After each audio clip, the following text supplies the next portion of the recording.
Hi welcome to my YouTube channel टेकजीन। पिछली video में हम लोगों ने कंपोनेंट्स के बारे में पढ़ा था। हमने देखा था कि कंपोनेंट्स क्या होते हैं रिएक्ट में। उसके बाद हमने देखा था कि फंक्शनल कंपोनेंट क्या होते हैं रिएक्ट में, फंक्शनल कंपोनेंट को कैसे बना सकते हैं, कैसे यूज़ करते हैं। डिफरेंट सिंटेक्स के साथ हम लोगों ने फंक्शनल कंपोनेंट को देखा था। सारे इंपॉर्टेंट कॉन्सेप्ट्स को डिस्कस किया था फंक्शनल कंपोनेंट से रिलेटेड। तो ये सारी चीज़ हम लोगों ने पिछली वीडियो में बहुत अच्छे से प्रैक्टिकल एग्जाम्पल्स के साथ कवर कर ली थी। अगर आप लोगों ने अभी तक पिछली वीडियो नहीं देखी है तो काइंडली पिछली वीडियो को ज़रूर देख लेना। ये फंक्शनल कंपोनेंट का कॉन्सेप्ट बहुत इंपॉर्टेंट है और हम लोगों ने बहुत इजी और सिंपल एग्जांपल के साथ फंक्शनल कंपोनेंट को बनाया था और उसको यूज भी किया था। ठीक है, हमने देखा था कि रिएक्ट में हमारे पास दो मेनली कंपोनेंट्स होते हैं, एक होता है फंक्शनल कंपोनेंट और एक होता है क्लास बेस्ड कंपोनेंट। तो आज की वीडियो में हम देखेंगे क्लास बेस्ड कंपोनेंट कैसे बना सकते हैं, कैसे यूज कर सकते हैं। ये सारी चीजें आज हम इस वीडियो में कवर करेंगे। ठीक है, तो मैं काम ये करूंगा कि मैं सबसे पहले यहाँ पर आऊंगा एसआरसी फोल्डर में और यहाँ पे आके राइट क्लिक करूंगा, न्यू फाइल पे क्लिक करूंगा और क्लास कंपोनेंट के नाम से, आप किसी भी नाम से कंपोनेंट बना सकते हो। मैं यहाँ पे इस वजह से ऐसे कंपोनेंट बना रहा हूँ क्योंकि मुझे आपको सोर्स कोड देना होता है गिटहब पे। तो मैं ये चाहता हूँ कि आपको ज़्यादा मुश्किल नहीं हो कोई भी कोड ढूंढने में। तो इस वजह से मैं फाइल का नाम वही रखता हूँ जो मेरे वीडियो का टॉपिक होता है। ठीक है, तो आप किसी भी नाम से बना सकते हो। तो मैं यहाँ पे क्लास कंपोनेंट के नाम से क्या करूँगा, एक कंपोनेंट बना लूँगा। अब क्लास कंपोनेंट बनाने का जो सिंटेक्स होता है ना, वो थोड़ा सा डिफरेंट होता है। ठीक है, थोड़ा सा आपको मुश्किल लग सकता है शुरू में, लेकिन हम प्रैक्टिस करेंगे तो फिर वो ईजी हो जाएगा आपके लिए। ठीक है, क्लास कंपोनेंट के लिए सबसे पहले क्या करना होता है, आपको यहाँ पर आकर इंपोर्ट कराना है सबसे पहले तो रिएक्ट की लाइब्रेरी को। ठीक है, आपने क्या करा, इंपोर्ट करवा दिया रिएक्ट की लाइब्रेरी को। कहाँ से रिएक्ट की लाइब्रेरी को इंपोर्ट कराना है, आपने यहाँ पे बोलिया कि भाई इंपोर्ट करवा दो रिएक्ट को। कहाँ से, रिएक्ट जेएस से। ठीक है, आपने इतना बोल दिया, ये काम आपका हो गया। अब उसके बाद आपने क्या करना होता है, आप यहाँ पे यूज करोगे क्लास का कीवर्ड। क्लास के कीवर्ड के बाद आपने अपनी जो फाइल का नाम रखा है वही आपके क्लास कंपोनेंट का नाम होगा। ठीक है, तो मैंने यहाँ पे बोल दिया कि भाई क्लास कंपोनेंट। और उसके बाद आप यहाँ पे क्या काम करते हो, आप यहाँ पे यूज करते हो एक्सटेंड्स का कीवर्ड। एक्सटेंड्स का कीवर्ड हम क्यों यूज करते हैं, अगर किसी को जावास्क्रिप्ट ऊप में आती है तो बहुत अच्छे से पता होगा, नहीं पता तो मैं बता देता हूँ। एक्सटेंड्स का कीवर्ड हम यूज करते हैं इनहेरिटेंस करने के लिए। ठीक है, कि आप किसी क्लास से क्या हो रहे हो, इनहेरिट हो रहे हो। मतलब एक पेरेंट क्लास होगी, आप उससे क्या होना चाह रहे हो, इनहेरिट होना चाह रहे हो। यानी कि उसके कुछ फीचर्स को, उसके कुछ मेथड्स को, उसकी कुछ प्रॉपर्टीज को आप यूज करना चाह रहे हो अपने अंदर। तो आप वापस से वो सारा काम नहीं करोगे, आप क्या करोगे, उस क्लास को इनहेरिट करवा लोगे खुद से। तो फिर क्या कर सकते हो आप, जब वो क्लास इनहेरिट हो जाएगी आपसे तो फिर आप उसके फीचर्स को यूज कर सकते हो। तो मैं किस क्लास से इनहेरिट होऊंगा, रिएक्ट की एक क्लास होती है कंपोनेंट के नाम से, मैं उससे क्या होऊंगा, यहाँ पे इनहेरिट हो जाऊंगा। ठीक है, यहाँ पे मैं हो गया उससे इनहेरिट। हो देखो, जैसे ही मैं इनहेरिट हुआ तो यहाँ पे इंपोर्ट के साथ रिएक्ट के बाद कॉमा आया और यहाँ पे कर्ली ब्रेसेस के अंदर क्या लिखा हुआ आ चुका है, कंपोनेंट लिखा हुआ आ चुका है। यहाँ क्या हुआ है, यहाँ मैंने इंपोर्ट रिएक्ट को तो करवाया था, इसके साथ साथ मैंने यहाँ पे इंपोर्ट करवा दिया कंपोनेंट क्लास को। ठीक है, कंपोनेंट एक क्लास होती है रिएक्ट में, मैंने उसको क्या करा, यहाँ पे इंपोर्ट करा लिया। इंपोर्ट कराने के बाद मैंने अपना यहाँ पे जो क्लास कंपोनेंट बनाया है मैं उसको इनहेरिट करवा रहा हूँ, किससे, कंपोनेंट की, जो रिएक्ट की जो अपनी कंपोनेंट की क्लास होती है मैं उससे क्या करवा रहा हूं, यहाँ पे इनहेरिट करवा रहा हूं, ताकि रिएक्ट ने इसके अंदर जो भी मेथड्स बना के रखे हुए हैं, जो भी प्रॉपर्टीज बना के रखी हुई है, मैं उनको इजीली यहाँ पे क्या कर सकूं, यूज कर सकूं। ठीक है, तो इतना काम आपने कर लिया, ये आपने क्लास कंपोनेंट यहाँ पर बना लिया है। अब जब भी आप क्लास कंपोनेंट बनाते हो आपने एक मेथड लाजमी यूज करना होता है जिसका नाम होता है रेंडर मेथड। ठीक है, ये रेंडर मेथड आपने लाजमी यूज करना होता है जब भी आप क्या करोगे, क्लास कंपोनेंट बनाओगे। फंक्शनल कंपोनेंट में ये नहीं बनाना होता है, लेकिन क्लास कंपोनेंट आप जब भी बनाओगे आपने रेंडर मेथड लाजमी यूज करना है। ये रेंडर मेथड क्या काम करता है, इसके अंदर आप क्या कर सकते हो, अपनी रिटर्न स्टेटमेंट लिख सकते हो कि आप क्या चीज रिटर्न करवाना चाह रहे हो। ठीक है, फंक्शनल कंपोनेंट में क्या होता है कि आप डायरेक्टली अपनी रिटर्न स्टेटमेंट लिख लेते हो, लेकिन क्लास कंपोनेंट में क्या होता है कि आप डायरेक्टली रिटर्न स्टेटमेंट नहीं लिखते, आप रिटर्न स्टेटमेंट को किसके अंदर लिखते हो, रेंडर के अंदर लिखते हो। तो अब यहाँ पे मैं क्या कर सकता हूँ, अपनी रिटर्न स्टेटमेंट लिख सकता हूँ और रिटर्न स्टेटमेंट के अंदर मैं बोल सकता हूँ कि भाई H1 का टैग, और यहाँ पे मैं बोलूंगा this is my first class based component. ठीक है, इस तरीके से मैंने यहाँ पे कर लिया है। और उसके बाद अब मैं क्या करूंगा, मैंने इसको यहाँ पे एक्सपोर्ट भी करवाना है। ठीक है, एक्सपोर्ट करवाऊंगा तभी मैं किसी फाइल में इसको क्या करवा सकता हूँ, इंपोर्ट करा सकता हूँ। अब मैं यहाँ पे लिखूंगा एक्सपोर्ट, उसके बाद मैं लिखूंगा डिफॉल्ट। ये मैंने पिछली वीडियो में आपको बहुत अच्छे से बता दिया कि ये एक्सपोर्ट डिफॉल्ट का मतलब क्या होता है।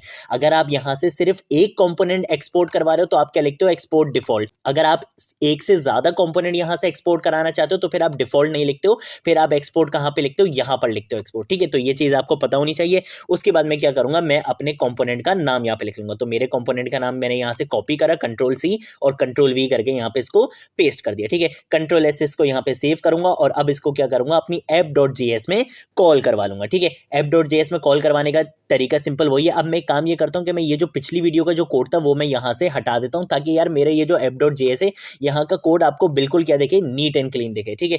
तो ये जो पिछली वीडियो का जितना भी कोड था ये मैं सारा यहाँ से हटा देता हूँ, ठीक है। वैसे भी मैं आपको सोर्स कोड दे चुका हूँ गिटहब पे, आप वहाँ पे चेक कर सकते हो अगर आपको कोई इशू हो तो। अच्छा, अब यहाँ पर आकर मैं क्या करूँगा, मैं यहाँ पे आके इंपोर्ट कराऊंगा। इंपोर्ट किसको कराना है, क्लास कंपोनेंट को यहाँ पे इंपोर्ट कराना है। कहाँ से करवाना है, डॉट स्लैश का मतलब एसआरसी फोल्डर के अंदर ही एक कंपोनेंट बना हुआ है क्लास कंपोनेंट के नाम से, उसको क्या करो, इंपोर्ट करा लो। यहाँ पे इंपोर्ट करवाया और यहाँ पे मैं क्या करूंगा, उसको उस कंपोनेंट को अपने कॉल करवा लूंगा, ठीक है। तो कंपोनेंट का नाम है क्लास कंपोनेंट और उसके बाद स्लैश और यहाँ पे इस तरीके से इसको क्लोज कर दिया। कंट्रोल एस से सेव करूंगा। अब क्या करूंगा, अपने रिएक्ट के प्रोजेक्ट को रन करूंगा। तो मैं यहाँ पर आकर लिखूंगा npm स्टार्ट की कमांड। जैसे ही एंटर प्रेस करूंगा तो मेरा ये जो प्रोजेक्ट है वो 3000 पोर्ट पे मेरे वेब ब्राउजर में रन कर दिया जाएगा।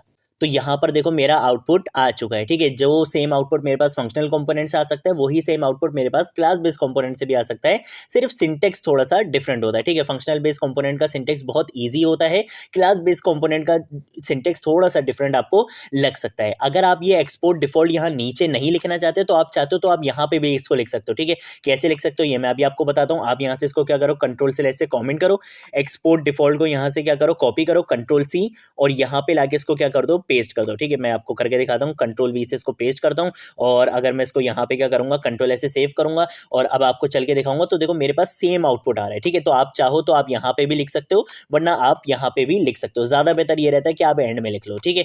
तो इस तरीके से भी आप काम कर सकते हो, ये चीज़ भी आपको पता होनी चाहिए, इस वजह से मैंने आपको बता दिया है। अब एक चीज़ और देखो, हो सकता है कि आपको क्लास कंपोनेंट मुश्किल लगे और बहुत सारे लोगों को लगता भी है।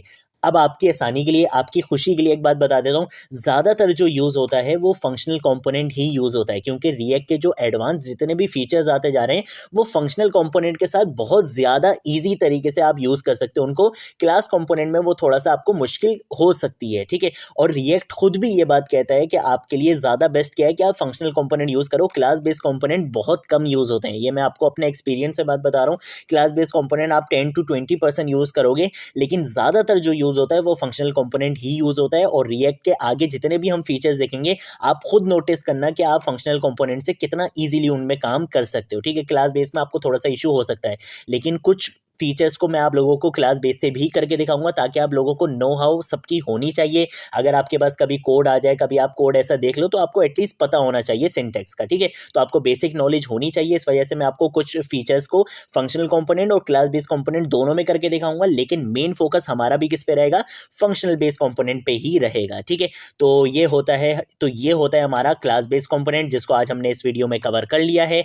बहुत सिंपल है, ईजी है, थोड़ी सी इसकी प्रैक्टिस करोगे, वीडियो को देखकर एक दो बार प्रैक्टिस लाजमी किया करो, ठीक है, ताकि आपके कॉन्सेप्ट अच्छे से क्लियर हों। जब आपके पास एरर्स आएंगे तभी आपके ज़्यादातर कॉन्सेप्ट्स क्लियर होंगे, जब तक एरर नहीं आएगा तब तक कॉन्सेप्ट क्लियर नहीं होगा, ठीक है। तो प्रैक्टिस ज़रूर किया करो। इसके साथ साथ मैं आपको यहाँ पे दिखा देता हूँ, ये रहा गिटहब अकाउंट और यहाँ पर मैंने रिपोजिटरी बना ली है, किस नाम से, complete React JS course from basic to advance के नाम से। और यहाँ पर आप देख सकते हो जितनी भी फाइल्स अभी तक हमने काम करा है, app.js की, first file .js, functional component .js, JavaScript refresher की जो मैंने वीडियो में आप लोगों को कॉन्सेप्ट्स क्लियर करवाए थे जावास्क्रिप्ट के, वो सारी चीज़ें मैंने यहाँ पर अपलोड कर दी हैं, ठीक है। अगर आपको कोई भी कोड में इशू होता है आप यहाँ पे आके सिंपल क्या कर सकते हो, कोड को कॉपी पेस्ट वगैरह कर सकते हो, अपने पास यूज़ कर सकते हो। देखो मैं कॉमेंट्स तक नहीं हटाता हूँ, मैं बिल्कुल एज इट इज़ आप लोगों को कोड प्रोवाइड कर देता हूँ, ताकि आप लोगों के लिए इजी रहे। कोई चीज़ मैं अपने कोड में से रिमूव नहीं करता हूँ, ठीक है, आप लोगों को कंप्लीट कोड देता हूँ, ठीक है।